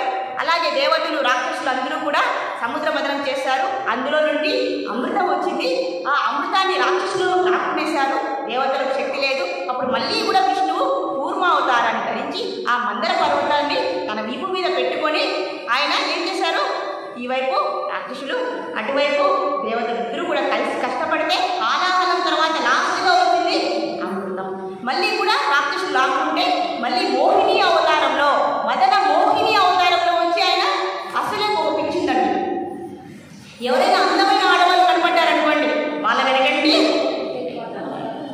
మరి ఈ అమృతం దగ్గరుంది కదా. ఎప్పుడైతే ఆ మోహిని అవతారం వచ్చారో ఈ అసలు అర్థం కాలేదు, కానీ దేవతలకు అర్థమైపోయింది అనమాట. అమ్మో, దేవాది దేవుడే వచ్చేసాడు, మోహిని ఆ అందాల సుందరి, ఆ దివ్యలో నుంచి వచ్చిన అందులో వస్తుందని అందరూ చూస్తున్నారు రాక్షసులందరూ. దేవతలకు అర్థమైపోయింది, ఇక భగవంతుడు అవతారం తీసుకున్నారు, మనల్ని రక్షిస్తారని ఈ అమృతాన్ని అంతా దేవతలకు ఇచ్చేసి భగవంతుడు మాయన. సో ఈ విధంగా కూడా రక్షించారు. కాబట్టి మత్స్యావతారం అయిపోయింది, కూర్మ అవతారం అయిపోయింది, వరాహ అవతారం అయిపోయింది, ఇంకా నరసింహ అవతారం. ఈ రెండు అవతారాలు చెప్పేసుకుందాం మనం, వాటి యొక్క అర్థం కూడా చెప్పేసుకుందాం. నరసింహ అవతారంలో ఆయన మొదటి హిరణ్యకశిపుడు హిరణ్యాక్షుడు వచ్చారు అని చెప్పాము కదండి. ఎప్పుడైతే హిరణ్యకశిపుడు హిరణ్యాక్షుడు కృతయుగంలో వాళ్ళు శాప విమోచనార్థం వచ్చారో వాళ్ళిద్దరూ కూడా పెద్ద రాక్షసులై జన్మించారు. ఎప్పుడైతే హిరణ్యాక్షుడు మరణించారో హిరణ్యకశిపుడు శక్తి కోసము బ్రహ్మ కోసం తపస్సు చేశారు. బ్రహ్మ ఎంత ఘోర తపస్సు చేశారంటే ఆయన శరీరంలో ఎముకలు కూడా మిగలదు, అస్థి పంజరాన్ని కూడా చీమలు తినేస్తున్నాయి. అలాంటి స్థితిలో ఈ హిరణ్యకశిపుడు అంత పెద్ద తపస్సు చేశాడు. దేవతలు ఎవరైనా చేశారండి ఇంత ఘోర తపస్సు? ఎవరు చేయలేదు. కానీ రాక్షసుడు చాలా మొండివారండి, చాలా పట్టుదల, చాలా దృఢ సంకల్పం. దాన్ని మనం తీసుకోవాలండి. అవునా? ఆ పట్టుదలే మనకే ఉంటే సో ఆ విధంగా చేసి బ్రహ్మదేవుడు ప్రత్యక్షమయ్యాడు. అయ్యా, నీకేం వరం కావాలో కోరుకో అంటే, నాకు మరణం అసలు ఏం కోరుకుంటారు కదా రాక్షసులు, నేను ఎక్కువ కాలం జీవించాలి, ఈ లోకాన్ని మొత్తం నేనే పరిపాలించాలి, అంత వైభవం నాకే ఉండాలి అని హిరణ్యకశిపుడు తపస్సు చేశారు. వెంటనే బ్రహ్మ ప్రత్యక్షమయ్యారు. అయ్యా, నేనే ఒకరోజు వెళ్ళిపోతాను, మరి నీకు నేను అలాంటి వరాన్ని ఇవ్వలేను, ఇంకొక వరం కోరుకో అన్నారు. వెంటనే నాకు నింగిలో కానీ అంటే ఆకాశంలో కానీ, భూమిపైన కానీ, నీటిలో కానీ, అగ్నిలో కానీ, వాయువులో కానీ, ఇంటి ముందు కానీ, ఇంటి బయట కానీ, అస్త్రశస్త్రాల వల్ల కానీ, మళ్ళీ రాక్షసుల వల్ల, దానవ మనుషుల వల్ల కానీ, జంతువుల వల్ల కానీ, ఇంట కానీ, బయట కానీ, రాత్రి కానీ, పగలు కానీ మరణము ఉండకూడదు అనే వరాన్ని అడిగారు. బ్రహ్మదేవుడు వెంటనే ఇంత గొప్ప వరాన్ని అడిగేస్తావు, నీ కర్మ, నేను ఈ వరాన్ని ఇచ్చేస్తున్నా, ఏమన్నా ఇవ్వ. ఒక చీమ శివుని ప్రార్థించిందండి. ఏమని? అయ్యా, నేను చిన్న చీమనే, నన్ను అందరూ తక్కువగా చూస్తున్నారు, నేను ఎవరినైతే కుడతానో వాళ్ళు చనిపోవాలి, చావాలి అని అడిగింది అనమాట. శివుడికి ఎంత ఆశ్చర్యం వేసిందండి. ఇంత లేవు, అంత పెద్ద మనిషిని కుడుతూనే చచ్చిపోవాలా, అలాగే కుట్టి చావు అన్నాడనమాట. కాబట్టి చీమ మనం ముందు దాని పరిస్థితి ఏమండి? అలాగే ఒక హిరణ్యకశిపుడు కూడా ఆ వరాన్ని అడిగారు. సరే పో, చావు అన్నారనమాట. వెంటనే ఇక విష్ణువుకి అన్నం వేసేసి, ఇన్ని విధాలుగా వర్ణం లేదంటే ఏం చేయాలి? అలాంటి రూపాన్ని తీసుకోవాలి. కాబట్టి మనుషుడు అయినప్పుడు కాబట్టి నా మనుష్య నా మృగం, మనిషి కాదు మృగము కాదు, నారసింహుడు ఆ రూపాన్ని తయారు చేసి తీసుకున్నారు. రాక్షసుడికి అంత శక్తి ఉంటే ఆ దేవాది దేవుడికి ఎంత శక్తి ఉండాలండి? మహావిష్ణువు తయారు చేసేసుకున్నారు, రెడీగా ఉన్నారు. ఇప్పుడు బ్రహ్మదేవుడి యొక్క వరాన్ని పొంది హిరణ్యకశిపుడు ఎలా తయారయ్యాడంటే, ఇంద్రుడి దగ్గరికి వెళ్ళారు, సింహాసనాన్ని అందించాడు, పట్టుకో. అష్టదిక్పాలకులు అందరినీ కూడా భయపడించేశాడు. ముల్లోకానికి నేనే ప్రభు, ఆ పిరికి పడ్డ విష్ణువు ఎక్కడ దాక్కుని ఉన్నాడు, వాడు నాకంట పడ్డానికి భయపడుతున్నాడు. అంత శక్తివంతుడు చూడండి. ఒక్కొక్కసారి రాక్షసుడి శక్తి కూడా ఎక్కువగా ఉంటుంది, కానీ భగవంతుడు వేచి ఉంటాడు, ఎంతో ఓపిక గలవాడు, అన్నీ వేచి చూస్తున్నాడు. ఇంతలాగా తపస్సు చేశాడు కదా, భూలోకానికి వచ్చాడు. ఈ పాపాత్ములందరూ ఉన్నారు, ఎంత పాపం చేస్తారో పట్టుకోండి అన్నారు. పాపాత్ములందరూ కూడా ఎక్కువ చేసిన పాపాత్ములందరినీ పట్టుకొని వచ్చారు.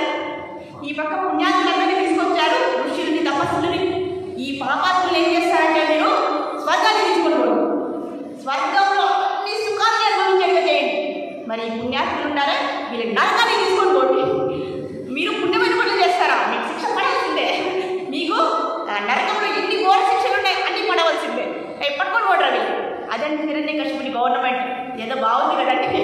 ఆ యుగంలో మనం ఉంటే ఎంత హాయి, ఎన్ని పాపాలు చేసినా మనము స్వర్గానికి వెళ్ళిపోతాం. ఈ పుణ్యాత్ములు ఉన్నారు పాపం అమాయకులు, నరకానికి వెళ్ళి అన్ని శిక్షలు ఇలా జరుగుతుందండి. ఇంకా దేవతలందరూ వెళ్ళి అయ్యా మమ్మల్ని కాపాడండి, ఈ హిరణ్యకశిపుడి నుంచి అయ్యా నేను వస్తాను, దానికి సమయం కావాలి. ఇంత లోపల ఏమైంది? బ్రహ్మదేవుడు తపస్సు చేసేటప్పుడు ఆయనకి ప్రహ్లాదుడు పుట్టేశాడు. ఎన్ని గుడ్ న్యూస్లు అండి! ఈయనకి వరం వచ్చేసింది, పుత్రుడు వచ్చేసాడు, వారసుడు వచ్చేసాడు అని ఎంత గర్వమండి! అవునా కదండి? హ్యాపీ అయిపోయారు. హిరణ్యకశిపుడు తప్ప అందరూ తీసుకున్నారు. ఇలాంటి సందర్భంలో ఆ ప్రహ్లాదుని ఇంటికి తీసుకొచ్చాడు. 5 ఏళ్ళు వచ్చాయి. గురుకులానికి పంపించారు, అన్ని చదువులు చదివించారు. ఒకసారి ఇంటికి హాస్టల్కి వస్తారు కదండి, హాస్టల్లో నుంచి సెలవులు ఇంటికి వస్తారు కదండి మన పిల్లలు. వాళ్ళ పిల్లవాడిలో వచ్చాడు, అడిగాడు, అయ్యా ఓ పుత్ర, నీవు గురుకులంలో ఏమి అభ్యసించింది, ఏమి చదివావు?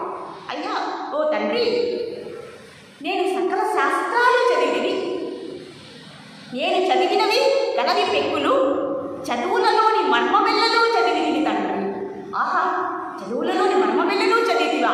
ఏదో ఒకసారి నాకు ఒక శ్లోకంలో చెప్పయ్యా. చదివించిరి నన్ను గురువులు, చదివిది ధర్మార్థ ముఖ్య శాస్త్రములు, నే చదివినవి కలవి పెక్కులు, చదువులలోని మర్మమెల్లలు చదివి అని చెప్పాడు. ఓ మరి దాని అర్థమేంటి? ఆ దేవదేవుణ్ణి సేవించినటువంటి ఈ శరీరము నిష్ప్రయోజనము. ఏమంటున్నారు మొదటి వాక్యము? ఎవరైతే భగవంతుని ఈ శరీరంతో సేవించరో అటువంటి శరీరము తుచ్చమైనది. ఆ శరీరానికి ఎటువంటి ప్రయోజనము లేదు. మరి ఎటువంటి శరీర ప్రయోజనం అంటున్నారు? ఎవరైతే భగవంతుని ఈ చేతులు ఇచ్చింది భగవంతుని అర్చించడానికి, ఈ కళ్ళు ఇచ్చింది ఆ దివ్యమంగళ రూపాన్ని దర్శించుకోవడానికి, అలాగే అన్ని ఏమనుకున్నాడు. మరి ఆ దేవదేవుని గురించి చెప్పేదే సరైన చదువు, మానవుడి గురించి చెప్పువాడే అసలైన గురువు, హరిని చేరుమన్నవాడే అసలైన తండ్రి అని ఎవరు చెప్తున్నారు? ప్రహ్లాదుడు. ఈయన చూస్తే హరి అంటే ఈయనకి చచ్చేంత కోపము, ఇతని పిల్లవాడు చూస్తే ఆయనకి చచ్చేంత ప్రాణం. ఆయనకు అర్థం కాదు ఎలా జరిగింది. ఈ గురువులేమో మా గురించి, బ్రహ్మ గురించి, శివుడి గురించి కూడా చెప్పాలి, ఇదేంటి నా వైరైనటువంటి విష్ణువు గురించి స్తుతిస్తున్నాడు, ఇదేంటి ఆశ్చర్యము, వింత. ఏమయ్యా నువ్వేమైనా కలగంటున్నావా? ఏం జరిగింది? నీకు ఈ జ్ఞానం ఎలా వచ్చిందంటే, నాకు ఈ జ్ఞానము ఎలా వచ్చిందని ప్రహ్లాదుడికి గర్భంలో ఉన్నప్పుడే నాగమహర్షి దగ్గర అన్నీ నేర్చుకునేస్తారండి. మనం అనుకుంటాం తెలివి వచ్చిన తర్వాతే జ్ఞానం అర్థమవుతుంది అని, కానీ చిన్నపిల్లలు గర్భంలో ఉన్నప్పటి నుంచే వాళ్ళకి చెవి అనేటువంటి ఈ అవయవం చాలా బాగా పనిచేస్తుంది అని గడుపుతారు. సరే పర్వాలేదు, ఏదో నేర్చుకున్నావు, ఇంతటితో ఈ హరిచింతన వదలకపోయావో నేను శిక్షించను. మీరు శిక్షించండి, నన్ను ఏమన్నా చేయండి, నేను హరిధ్యానాన్ని హరిచింతనని మానలేదు అని అన్నారు. ఇంక ఇద్దరికి వాగ్వాదం జరిగింది. ఇలా కాదని చెప్పి ఎంతో భయపెట్టారు. ఎంత భయపెట్టినా కూడా చిన్న పిల్లవాడండి, 5 ఏళ్ల పిల్లవాడు. మరి చెప్పారు, నేను ఈ పిల్లవాడిని ఒక పెద్ద కొండని తీసుకెళ్ళాను, పెద్ద శిఖరం నుంచి చూపించి, నువ్వు ఇప్పుడు హరిధ్యానం మానేస్తే ఓం హిరణ్యకశిపాయ నమః అనాలి. నువ్వేమన్నావు? ఓం నమో నారాయణాయ అంటున్నావు, అది వదిలేసి ఇది చెప్పాలి. నేను చెప్పాను. మరి కొండ నుంచి కిందకి పడిపోతావా? పడిపోతాను. మరి అక్కడి నుంచి ఇక్కడికి చూడు, కింద చూడు ఎలా ఉన్నదో, శరీరము పిండి పిండి అయిపోతుంది అని భయపడించాను. నాకేమి కాదు, కానీ నాకల్లా ఒక భయం వేస్తుంది. అదేంటంటే, నేను కిందకు పడిపోతే నా విష్ణువుకి ఎక్కడ నొప్పి తగులుతుందో అని అన్నాను. ఒక చిన్న పిల్లవాడు, మనమైతే ఇంత హైట్ నుంచి దూకాలంటే కూడా అమ్మో నాకు అవసరం లేదు, హరించింతన ఏముంది అన్ని మానేస్తాను, నా ప్రాణం కాపాడుకుంటే నాకు చాలు. ఎంతో మందికి వేశారు, విషం తాగించారు, నాగుపాములతో కనిపించారు, ఎన్నో విధాలుగా మారణాయుధాలతో బెదిరించారు, అయినా కూడా భయపడలేదు. 5 చిన్న పిల్లవాడు. మరి ఒకరాజు పిలుచుకొని వచ్చారు, నీకు ఎందుకు ఇంత ఆలోచన, నీకు ఎవరు దిక్కు? ప్రహ్లాదుడు అన్నాడు, నీకు ఎవరు దిక్కో నాకు కూడా అలాగే. మరి నీ హరి ఎక్కడున్నాడో నువ్వు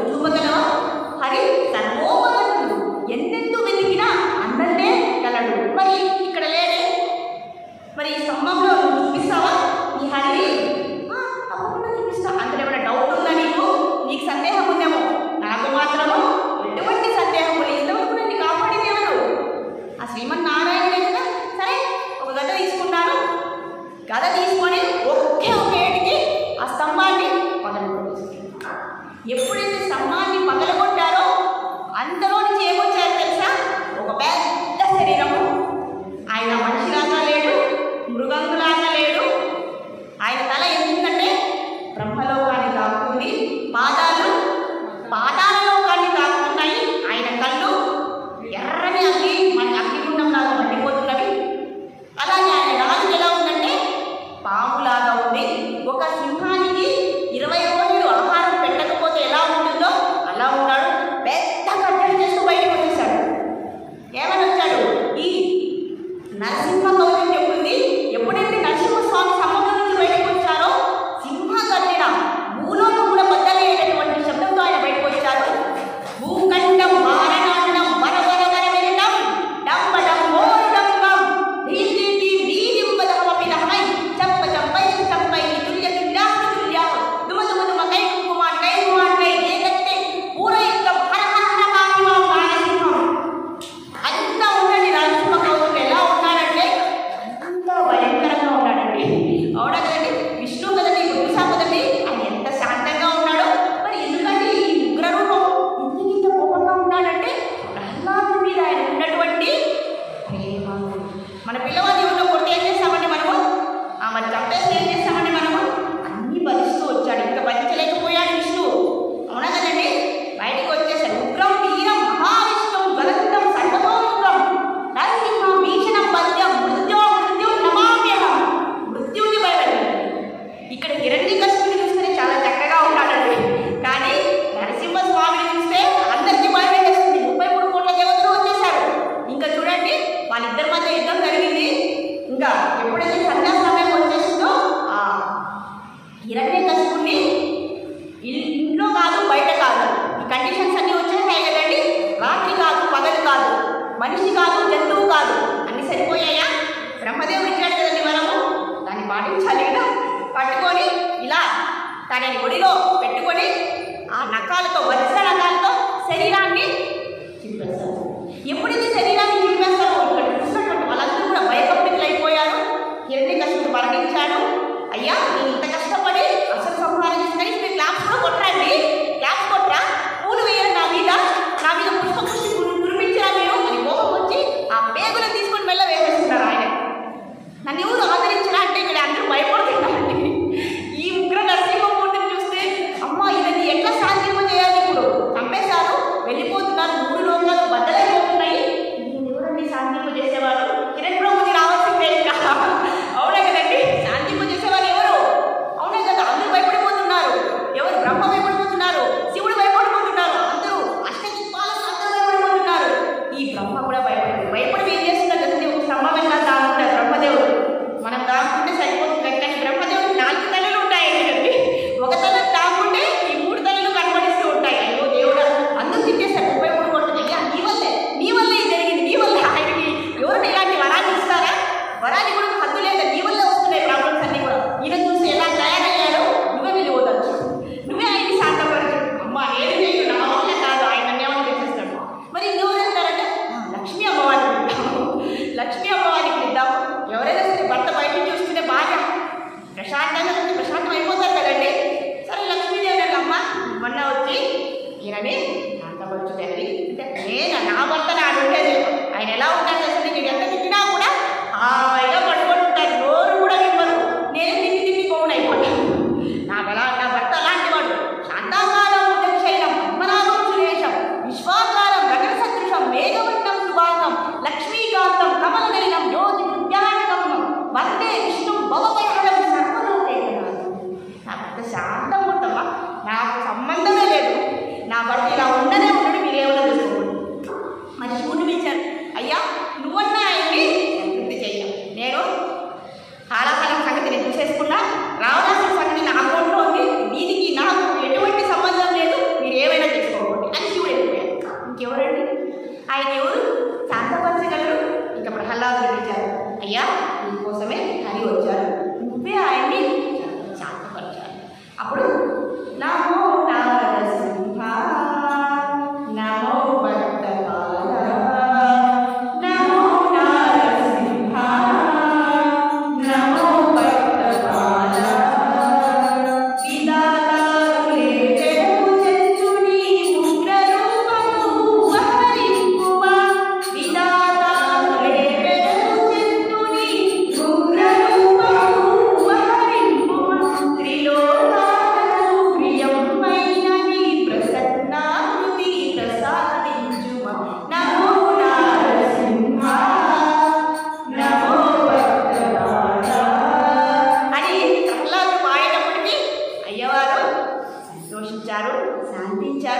అయ్యా నీకు ఏ వరం కావాలో కోరుకు అంటే ప్రహ్లాదుడు చూడండి ఎన్ని హింసలు పెట్టినా కూడా తండ్రి అయ్యా నా తండ్రి నీ ఎడల అపరాధం చేస్తాడు, ఆయనకి మోక్షాన్ని అనుగ్రహించండి. చూడండి ఉపకారానికి ఉపకారం చేయడం లేదు, కానీ అపకారానికి కూడా ఉపకారం చేయడమే మాధవ లక్షణము అని ప్రహ్లాదుడు కౌమారాచరే ప్రాజ్ఞో ధర్మాన్ భాగవతమిహ దుర్లభం మనుషం జన్మ తదపి దుర్లభం అంతదం. 5 ఏళ్ల పిల్లవాడు చెప్తున్నాడు, అయ్యా 5 ఏళ్ల ప్రాయం నుంచి కూడా జ్ఞానాన్ని ఆర్జించండి, భక్తి సాధన చేయండి. ఇప్పుడు చూడండి ప్రహ్లాదుడు అనుకోవచ్చు నేను పెద్ద చక్రవర్తి అయిపోవాలి, మరి భగవంతుని ఎందుకంటే మనసులో పెట్టుకున్నాడు, భగవంతుని యొక్క జ్ఞానాన్ని ఎందుకు విన్నాడు, మరి అతనికి ఏమైంది, భగవంతుడు ఏం చేశాడు, ఆయన్ని పెద్ద చక్రవర్తిగా ఆయనకి వరమించి అమ్మ సైడు 7 తరాలకి, నాన్న సైడు 7 తరాలకి, ప్రహ్లాదు సైడు 7 తరాలకి, ఇలా 21 తరాలకి మోక్షాన్ని భగవంతుడు చూసారండి. ప్రహ్లాదు భక్తి చేస్తే ఇటువంటి రావణాసురుడు ఎంతో తపస్సు చేశాడు, శరీరంలో ఉండే భాగాన్ని కట్ చేసేసుకున్నాడు. బ్రహ్మ ఏం వరం ఇచ్చాడు, నీవు లంకాధీశుడు అయ్యాడు. మరి విభీషణుడు ఏం చేశాడు తెలుసా, రామ రామ జయ రాజా రామ, రామ రామ జయ సీతారామ, రామ రామ జయ రాజా రామ, రామ రామ జయ సీతారామ. ఇది ఒక్కడే స్థితించాడు. కానీ రావణాసుడు ఎంతసేపు కూడా రాముడిని వేషించాడు. ఒకసారి రాముడు వెళ్ళాడంట విభీషణుడు వాళ్ళ ఇంటికి. విభీషణుడు ఏం చేశాడండి, ఇంట్లో మొత్తం రామ రామ రామ రామ రాస్తున్నాడు అనమాట. ఎప్పుడైతే రావణాసుడు విభీషణుడి ఇంటికి వచ్చాడో ఆయన చాలా ఆశ్చర్యమైందంట, ఇదేంటి నా తమ్ముడు నా వైరిని మొత్తం రామ రామ రాస్తుంది, ఏమయ్యా ఇంత ద్రోహం చేస్తావా నాకు, నువ్వు ఎందుకు నీకు అంతే ఆయన ఇష్టం, అయ్యా అన్నా ఇష్టం కాదు ఇది, మీరు ఆయన్ని మనిషిలో దర్శిస్తున్నారు, నేను ఎలా మర్చిపోతానో ఏమని గోడల మీద రాసుకొని మరి దర్శిస్తున్నాను అని చెప్పాడు విభీషణుడు తప్పించుకోవడానికి. కానీ ఆయన ఎప్పుడు కూడా రామనామాన్నే ఆశ్రయించారు. ఎప్పుడైతే శ్రీరామచంద్రుడు వచ్చారో సాష్టాంగ ప్రణామం చేసేసారు. వెంటనే రాముడు ఏం చేశాడు తెలుసండి, నువ్వు ఈ లంకకి రాజు. ఎంత దయగలవాడండి, అవునా కదా. అదే మనమైతే మన విలన్ వాళ్ళ యొక్క ఎవరైనా వస్తే మనం ఏం చేస్తామో, మన శత్రువుల యొక్క తమ్ముడు ఎవరైనా వస్తే మనం ఆదరిస్తామా, అది రాముడు ఆదరిస్తాడు, అవునా కదండి. రాముడు ఆదరిస్తాడు. సరే ఏమి దయ కలిగిన వాడయ్యాడు, అందరినీ క్షమిస్తావే, అంతా నీ దగ్గర క్షమ ఉన్నదే. మరి రావణాసుడు వచ్చి నిన్ను ఒకవేళ క్షమాభిక్ష అడిగితే నువ్వు క్షమిస్తావా, తప్పకుండా క్షమిస్తావు. క్షమించడమే కాదు ఆయన రాజ్యాన్ని కూడా ఇస్తావు. ఏ రాజ్యం ఇస్తావయ్యా, ఏ రాజ్యం ఇస్తావు, అయోధ్యని ఇస్తావు. మరి భరతుడు ఉన్నాడు కదా, భరతుడికి ఏమి ఇస్తావు, నా హృదయంలో స్థానం ఇస్తావు. మరి నువ్వెక్కడ ఉంటావు, నేను హనుమంతుని యొక్క మనసులో ఉంటాను. చూడండి భగవంతుడి ఎంత కరుణామయుడు, ఆ దయ మన దగ్గర ఉందండి. శత్రువులను కూడా క్షమించగలిగినటువంటి తత్వం మన దగ్గర ఉందా, ఈ అవతారం నుంచి అర్థం చేసుకోవాల్సినటువంటి విషయం మనకు. కాబట్టి అందరి పట్ల మనము దయగా ఉండాలని మనకు ఇక్కడ అన్ని అవతారాల్లో కూడా భగవంతుడు ధర్మ సంస్థాపనార్థాయ సంభవామి యుగే మన కోసమే వస్తున్నారు, మనకు జ్ఞానాన్ని ఇవ్వడానికే వస్తున్నారు. కాబట్టి దాన్ని మనం అర్థం, భగవంతుడు ఎన్ని అవతారాలండి, కానీ మనం ఎందుకు మొండిగా ఇంకా కూడా ఆ దుర్గుణాన్ని మనలో పెట్టుకుని బాధపడుతూ ఉన్నాం, అది అర్థం చేసుకోవాలి. స్వామివారిని మనము అర్థం. చూడండి మొత్తం రాముడు యుద్ధం చేశాడు, పేరు ఎవరికి వచ్చిందండి, హనుమంతుడికి వచ్చింది. సుగ్రీవుడిని ఓడించాడు, వాలిని ఓడించాడు, సుగ్రీవుడికి రాజ్యాన్ని ఇచ్చాడు, అవునా కదండి. ఆయన ఏమైనా పెట్టుకున్నాడండి రాముడు, సుగుణాభిరాముడు, లోకాభిరాముడు, అవునా కదండి. ఆయన ఏమి పెట్టుకోలేదు, అన్నీ కూడా మన కోసమే ఇస్తున్నారు. అలాగే కృష్ణుడి అవతారంలో వచ్చారు, అవునా కదండి. బర్హాపీడం నటవరవపు కర్ణయే కపీకరం బిభ్రత్వస కనక కపీశం వైజయంతి చమాలం రంధ్రార్వేణు రాధసుదయో పూరయే గోపవృందై బృందారణ్యం సమదరమణం ప్రవిశ గీత కీర్తి. అలాంటి అందమైనటువంటి కృష్ణ పరమాత్మ ఒక జైల్లో ఉంటాడు, ఒక చెరసాలలో పుట్టాడు. చిన్నప్పటి నుంచి ఎంతమంది రాక్షసుడు, అగాసుడు, బకాసుడు, దురాసుడు, తులావతుడు, పూతన, కంసుడు ఎంత హింసించారండి. మరి ఎలా బతికాడు కృష్ణుడు? మనకి ఇన్ని కష్టాలు వస్తూనే కూలబడిపోతామే, ఒక చిన్న పిల్లవాడి మీద ఎంతమంది అసురులు. మరి రాముడైనా కృష్ణుడైనా ఎన్ని కష్టాలు పడ్డారు. చేస్తాం తెల్లవారుతూనే అంటే ఆనందంగా ఉండాలి. మరి తెల్లవారుతూనే అయ్యా నువ్వు వనవాసానికి వెళ్ళాలి మళ్ళీ ఆనందంగా ఉండాలి. కానీ మనమైతే ఏం చేస్తామంటే మనం జాబ్ పోతే ఇంకా దిగులు పడిపోతాం. మన తత్వం అది భగవంతుడి ప్రతిదీ కంపేర్ చేసుకోవాలి. భగవంతుడు ఎలా ఉన్నాడు, దేన్ని ఆచరిస్తున్నాడు, మనం దేన్ని ఆచరిస్తున్నాం, మనం ఎందుకు ఆనందంగా లేదు, ఇవన్నీ ఎందుకు చెప్పుకుంటున్నామో తెలుసా? ఆనందంగా ఉండడానికి, సంతృప్తికరంగా ఉండడానికి, మోక్ష పదం వెళ్ళే లోపల ఇక్కడ కూడా ఆనందంగా ఉండడానికి మనం ప్రతి అవతార విశిష్టతని మనం అర్థం చేసుకోవాలి. కానీ ఏదో రావడం, పండగ చేసుకోవడం, ప్రసాదాలు తీసుకోవడం, తినేయడం, పడుకునేయడం కాదు. ఇంతలోపల మరణం అనేది అనుకోవస్తుంది అని ప్రతి అవతారం కూడా ఇక్కడ మనకు చెప్తూ ఉంది. కాబట్టి ఇలాంటి ప్రవచనాలు ఈ పుణ్యక్షేత్రంలో ఇక్కడి నుంచి జరగకపోతాయి. కాబట్టి ఈ సువర్ణ అవకాశాన్ని మనం అందరూ కూడా సద్వినియోగపరచుకోవాలి. మనం ఇంతసేపు పుట్టడం, చనిపోవడం, కర్మం చేయడమే మన అత్యున్నత ధర్మం కాదు. పరో ధర్మాన్ని మనం ఆత్మస్వరూపులమైన ప్రతిరోజు ప్రతి సెకండ్ మనం అర్థం చేసుకోవాలి. మనకు ఆనందం ఎక్కడ లేదండి. ఏ పని చేసినా ఆనందం ఉండదు, కొంచెం ఉంటుంది, ఎక్కువ ఉంటుంది. ఒక కారు కొన్నా నేను 10 కోట్లు, దాంట్లో బాగా తిరిగేసాను పుట్టపర్తి అంతా.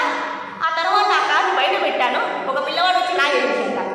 నాకు ఆనందం ఉందండి. మరి ఆనందం ఏమైపోయింది? అవునా కదండి? ఒక చిన్న ఆనందాన్ని పొందడానికి పెద్ద దుఃఖాన్ని మనము తీసుకోవాల్సి వస్తుంది. కాబట్టి ఈ క్రమంలో ఈ ప్రవచనం మనకు చెప్పేది ఏంటి అంటే కోరికని క్రమంగా తగ్గించుకోవాలి. ఆనందం ఎక్కడా లేదు, మన ఆత్మలోనే ఉంది.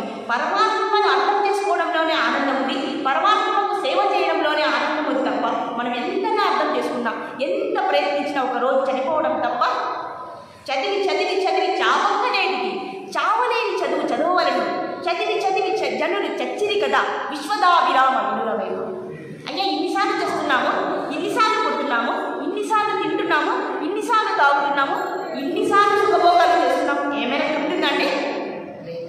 కాబట్టి మన బాధలన్నిటికీ కారణం ఏంటి? అతి కోరికలు. వీటిని తగ్గించుకొని మనం ఆనందంగా ఉండడానికి ఈ అవతారాలను మొత్తము ఈ జ్ఞానాన్ని మనం అర్థం చేసుకొని ఎప్పటికీ ఆనందంగా మనం శాంతిగా మనం నెక్స్ట్ జన్మ కూడా రాకుండా జన్మరాహిత్యం చేసుకోవడమే మానవ జీవితం యొక్క లక్ష్యము అని తెలుసుకుందాము. హరే కృష్ణ హరే కృష్ణ కృష్ణ కృష్ణ హరే హరే హరే రామ హరే రామ రామ రామ హరే హరే. చెప్పాలి, మీరు కూడా చెప్పాలి. హరే కృష్ణ హరే కృష్ణ కృష్ణ కృష్ణ హరే హరే హరే రామ హరే రామ రామ రామ హరే హరే హరే కృష్ణ హరే కృష్ణ కృష్ణ కృష్ణ హరే హరే హరే రామ హరే రామ రామ రామ హరే హరే. రాముడైనా శివుడైనా కృష్ణుడైనా సాయిబాబైనా చెప్పేది ఒకటే తత్వము. అది ఈ తత్వజ్ఞానాన్ని తీసుకోండి, కోరికలు క్రమంగా తగ్గించుకోండి, ఆనందంగా ఉండడానికి మనిషి జన్మ ఇచ్చింది. దుర్లభం మాషో దేహో దేహినాం క్షణగుర తత్రావి దుర్లభం మన్యే వైకుంఠ ప్రియ దర్శనం. మన జీవితం ఎలాంటి తెలుసండి? ఒక నీటి బుడగ లాంటిది. ఆ నీటి బుడగ పోకముందే మనం అర్థం చేసేసుకున్నాలి. మళ్ళీ ఒక నీటి బుడగ అంటే ఈ శరీరం తర్వాత ఇంకొక శరీరం, అలాంటివి వెళ్ళిపోకుండా కోరికలు తగ్గించి మన ధర్మం ఏంటి? మనం ఆత్మస్వరూపం, మనము భగవద్ధామం వెళ్ళిపోవాలి. ఇదే మన ధర్మం. సరే, ఈ గొప్ప అవకాశం ఇచ్చినటువంటి మన శ్రీరాములు వారి సార్ గారికి, అలాగే శ్రీనివాసులు సార్ గారికి, మిగిలిన అందరి భక్తులకి కూడా నేను పేరు పేరున వాళ్ళ కృతజ్ఞతలు తెలుపుకుంటూ అందరికీ కూడా భగవంతుని కృప కలగాలని మనసారా నేను ప్రార్థిస్తాను.